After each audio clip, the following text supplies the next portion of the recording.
7 stratégies pour vous permettre d'augmenter votre discipline. Vous savez, lorsqu'on prend des décisions faciles à chaque jour, lorsqu'on va faire la facilité, ça a un mauvais impact, c'est que ça rend notre vie plus difficile.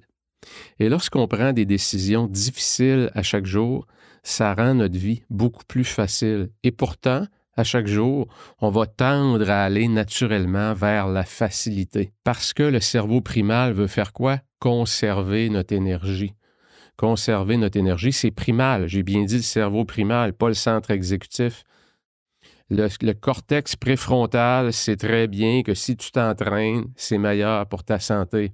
Le cerveau primal, il va te dire quoi? Conserve ton énergie. Pèse sur snooze. Lève-toi un peu plus tard.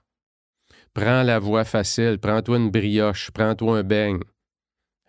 Parce que mieux manger, ça demande de l'énergie. Ça demande de la préparation. Ça demande un effort. Et le cerveau primal ne veut pas faire d'effort. Il veut conserver ton énergie. Pourquoi? Soit pour te sauver ou pour te battre. Donc, c'est primal. C'est quelque chose qui est dans nos gènes. Et ça, il faut bien le comprendre. Le cerveau à la base, le cerveau primal, va vouloir vraiment conserver l'énergie. Et le centre exécutif, le rationnel en nous, c'est lui qui va avoir un plan. Et les deux vont se battre. Le plan va vouloir attacher, mieux contrôler le cerveau primal. Et le cerveau primal, c'est souvent lui qui va gagner dans nos moments de faiblesse. Lorsque notre volonté est épuisée dans la journée, c'est là qu'on va faire nos erreurs. Alors, comment est-ce qu'on peut se construire autour de soi un environnement, un écosystème? Comment est-ce qu'on peut mettre en place un système et des méthodes pour nous permettre de nous protéger contre le cerveau primal? Stratégie numéro 1. Stratégie numéro 1, c'est d'éliminer de votre environnement la nourriture qui n'est pas bonne pour vous. Si vous avez tendance à boire trop, éliminez l'alcool ou mettez-le à un endroit dans la maison. Si vous aimez votre petite bière froide à tous les jours de l'été, mettez votre bière peut-être à quelque part où elle ne sera pas froide. Et quand vous allez arriver pendant la semaine, boire une bière chaude, c'est pas intéressant. La mettre au congélateur pour la refroidir beaucoup plus vite, en une demi-heure. Peut-être qu'une demi-heure plus tard, 30 minutes plus tard, vous allez déjà avoir commencé à manger et ce goût-là de prendre de l'alcool va être moins important. Donc, ce qui est important ici, c'est d'éliminer. C'est vraiment de vous protéger contre vous-même de vos moments de faiblesse. Si vous avez acheté à l'épicerie 2 pizzas congelées parce que vous trouvez ça pratique d'arriver la semaine, puis de juste passer ça au micro-ondes ou au four un petit peu, puis le souper est déjà réglé, donc vous prenez la voie facile, c'est sûr que lorsque vous allez vers la voie facile, c'est peut-être pas les meilleurs choix. Donc, éliminez, prenez les grands moyens. À un moment donné, juste vous donner un exemple très, très concret, j'ai toujours aimé le vin rouge, vin blanc. J'essaie d'être vin rouge, je l'ai pratiquement éliminé. Pourquoi? Ça me donnait des grosses migraines. Donc, je suis plus vin blanc. Mais j'aime les bons vins, j'aime ce qui goûte bon, ce qui est raffiné. Et ça m'arrive souvent de prendre, j'ai un 4 litres de vin, qui est un petit peu le vin de la semaine, mais ça va m'arriver un samedi d'ouvrir une bonne bouteille de vin. Et comme ma conjointe ne boit pas, ma fille non plus, mes garçons presque pas, quand tu es seul puis tu ouvres une bouteille, il y a quelques années, je dirais plusieurs années, je vous aurais dit ouvrir une bouteille et la finir, c'était pas vraiment un problème. Aujourd'hui, quand j'ouvre une bonne bouteille, je prends une coupe, peut-être 2, ça va arrêter là.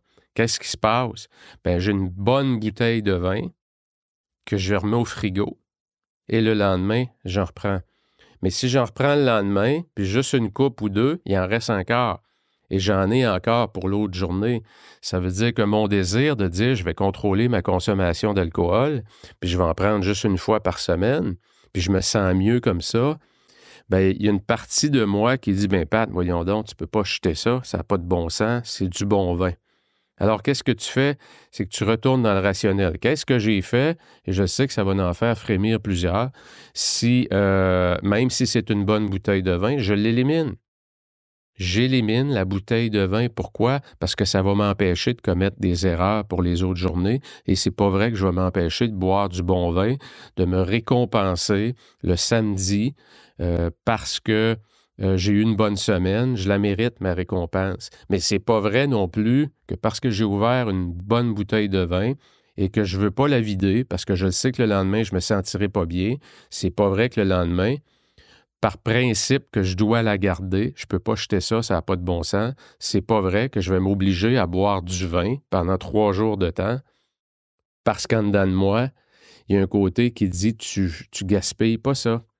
Donc, j'ai pris une décision concrète d'éliminer de mon environnement les choses qui doivent être éliminées pour me permettre de prendre des bonnes décisions au niveau de mon alimentation. Stratégie numéro 2, c'est le même principe, mais par rapport à votre environnement de travail. Éliminez tout ce qui est tentation sur votre bureau et qui peut être pris, disons, à une distance d'un bras, si on peut dire. Donc, tout ce que vous pouvez avoir sur votre bureau et qui crée de la distraction. Et je le sais, j'en parle souvent. Imaginez que vous allez travailler dans une bibliothèque et vous arrivez là avec quoi? Un briefcase, le laptop, l'ordinateur portable, puis peut-être un pad, un stylo, tout ça. Pourquoi est-ce qu'on est plus productif? Parce qu'il n'y a pas de distraction. Il n'y a rien autour de nous qui peut nous distraire, qui peut amener notre attention ailleurs que sur la tâche qu'on a à faire. Donc, faites le ménage de votre environnement physique au bureau. Enlevez les livres, le téléphone, les magazines, les télécommandes, les remote control, comme on dit, pour la musique. Peu importe c'est quoi, éliminez ces choses-là au même titre que vous allez le faire pour la nourriture. Stratégie numéro 3, éliminez les distractions de votre téléphone. C'est probablement un des grands enjeux. C'est un enjeu de société d'ailleurs, dans toutes les sphères de la société aujourd'hui. Il n'y a pas beaucoup de monde qui n'a pas un téléphone intelligent, que ce soit Google, que ce soit iOS, la version Apple. On a tous avec nous quelque chose qui a apporté énormément de bienfaits à la société, mais qui aussi peut apporter énormément de distractions et peut constamment nous distraire. Donc, configurez votre téléphone. Et aujourd'hui, c'est possible que vous soyez sur Android ou sur Apple. C'est possible de configurer son téléphone en mode focus qu'on appelle. Donc, si vous allez dans vos réglages, vous allez pouvoir configurer votre téléphone pour éliminer les nombreuses distractions, vibrations, ping, bing, sons qui vont venir à vous pendant certaines plages horaires. C'est possible de le faire, c'est très simple à faire et je vous encourage à le faire. Et si vous allez dans les notifications, désactivez toutes les applications qui vous amènent des notifications, mais qui, dans le fond, n'ont aucun impact sur votre vie. Si vous avez une application de nouvelles ou sport qui va vous notifier lorsqu'il y a des nouvelles manchettes, vous faites quoi? Vous redonnez le pouvoir à votre environnement de vous distraire sur des choses qui n'auront aucun impact sur votre vie. Alors, reprenez le contrôle là-dessus. Stratégie numéro 3. Je vous invite aussi, stratégie numéro 4, à aller une étape plus loin. Prenez 3 applications qui ne changent rien dans votre vie, mais qui sont un peu une forme d'addiction, une forme d'obsession. Vous allez toujours, comme moi, les applications de nouvelles. J'adore le fil d'actualité. Et il y a eu des moments dans ma vie où j'ai dû prendre les grands moyens, que ce soit tout simplement décider cette semaine, je désinstalle, j'enlève de mon téléphone l'application Radio-Canada, TVA Nouvelles, CNN, Fox News, Le Figaro, New York Times, peu importe. Quand tu es accro des nouvelles, tu aimes être à l'affût de tout ce qui se passe, que ce soit la politique, l'économie, peu importe c'est quoi. Je vous invite à prendre le taureau par les cornes et à prendre les grands moyens. Enlever pendant une semaine. Donc, dans votre tête, c'est pas comme si vous renoncez à ça pour le reste de vos jours. Pendant une semaine, j'élimine ça, je réinstallerai dimanche prochain. Essayez-le. Mettez-vous dans l'action avec ça.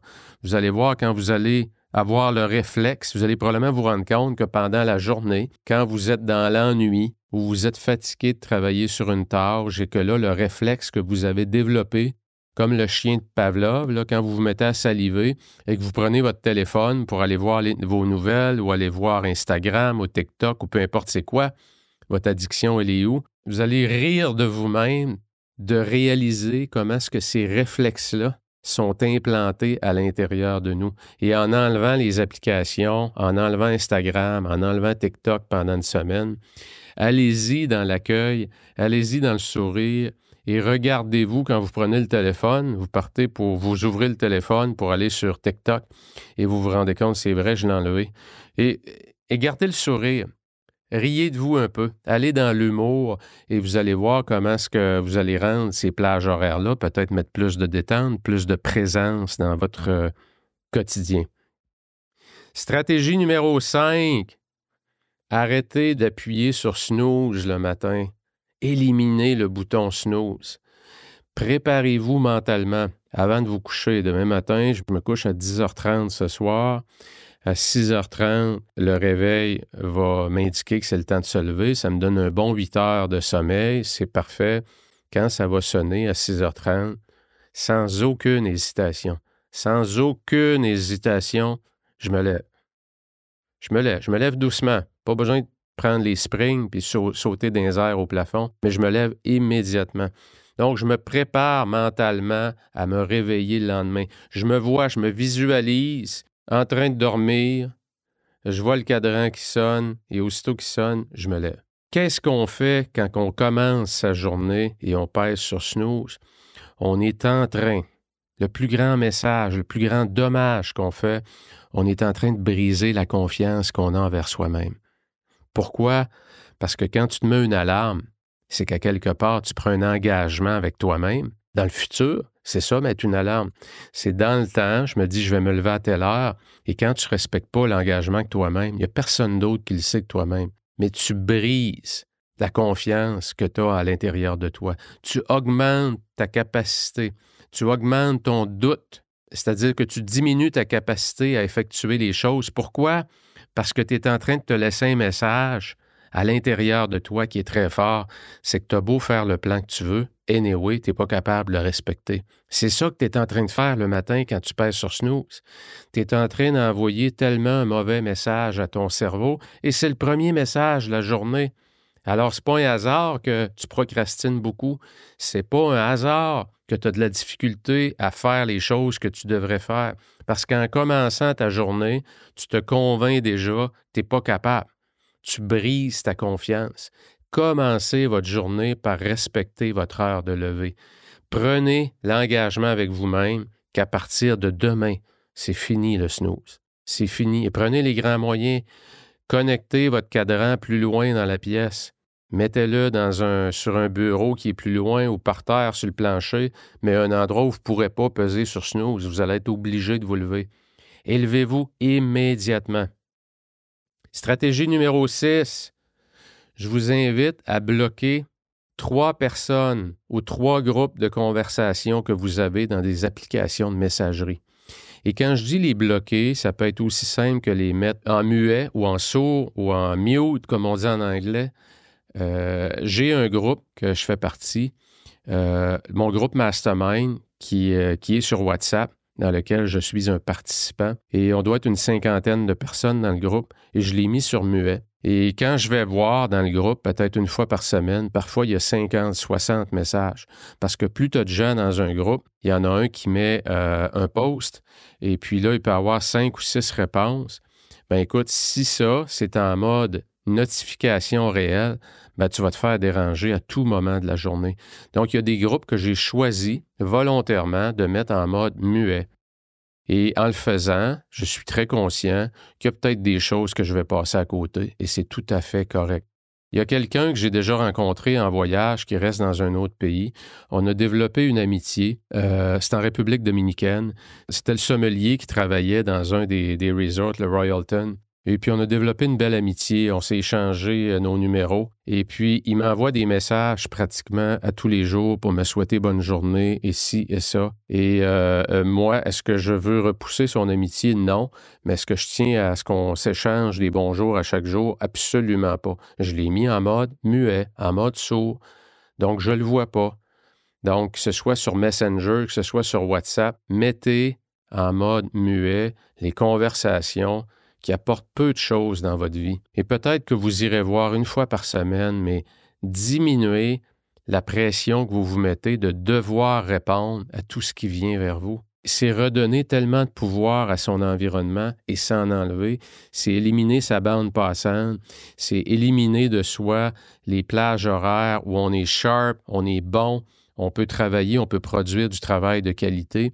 Et comme tous ces messages-là viennent à nous, sans nous demander si c'est le bon moment de venir à nous, ils nous dérangent quand ils sont envoyés tout simplement.